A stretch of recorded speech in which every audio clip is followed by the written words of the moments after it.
Hello mga ka-auntie. Eto, maggawa tayo ng soup. Gawa tayo ng seaweed soup. Meron ako ditong yung pino na seaweeds.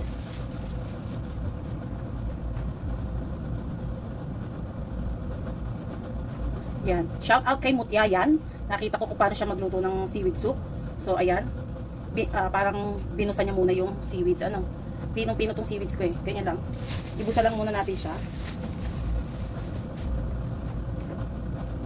Ibusa lang natin siya bahagya. Para daw lumabas yung aroma. Again, shout out kay Mutya yan. Kung saan ko napanood. Iba kasi yung pagluto ko rin ng seaweeds. Pero ito nakita ko sa kanya. Ayan. Ibusa lang natin siya. Para lumabas daw yung aroma ng seaweeds.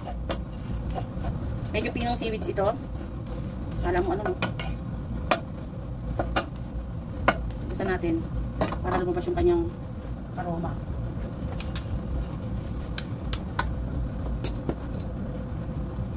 Ayan. Okay na yan.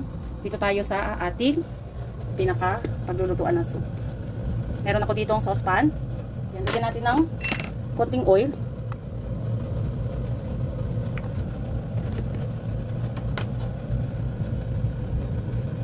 Sa mata ko pwesto.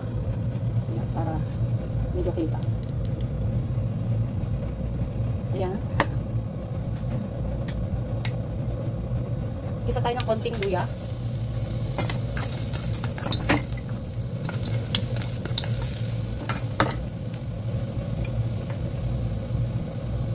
Isa natin ang ating spring onion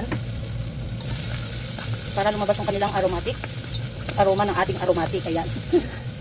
Meron ako ditong maliit na hipon, gaya ng ginamit niya, pero konti lang, kaya magdadagdag ako ng yung medyo malaki.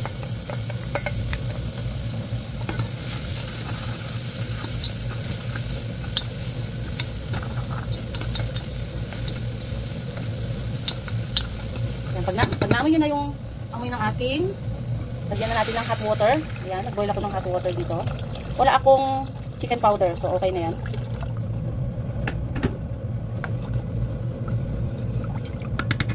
I-boil lang natin siya. Tapan natin sandali at i-boil natin.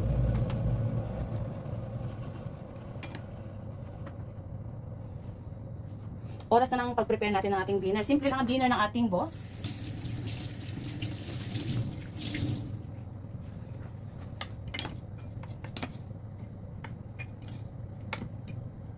Hintayin lang natin kumulo siya ng bahagya. And then ilalagay na natin yung ating seaweed.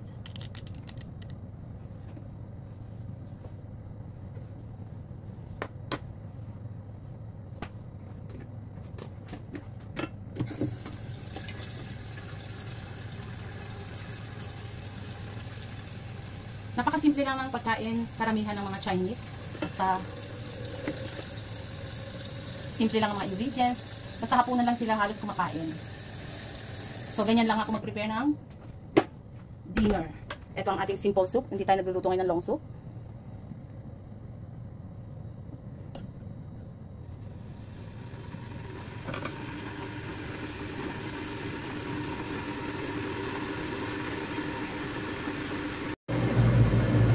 Ayan, kumukulo na yung ating soup base.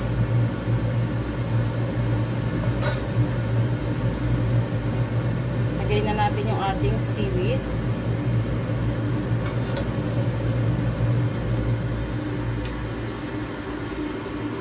Ayan, ganyan lang.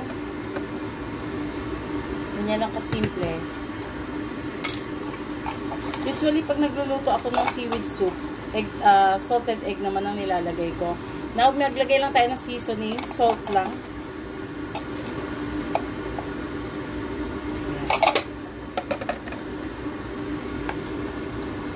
At yan.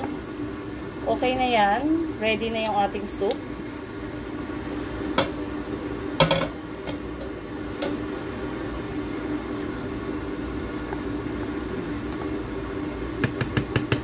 Ready to serve na yan, guys. Ayan. Mga ka-auntie, ayan ang ating seaweed soup na ginaya natin the way lutuin ni Mutya ang kanyang seaweed soup. Thanks to Mutya. Salamat.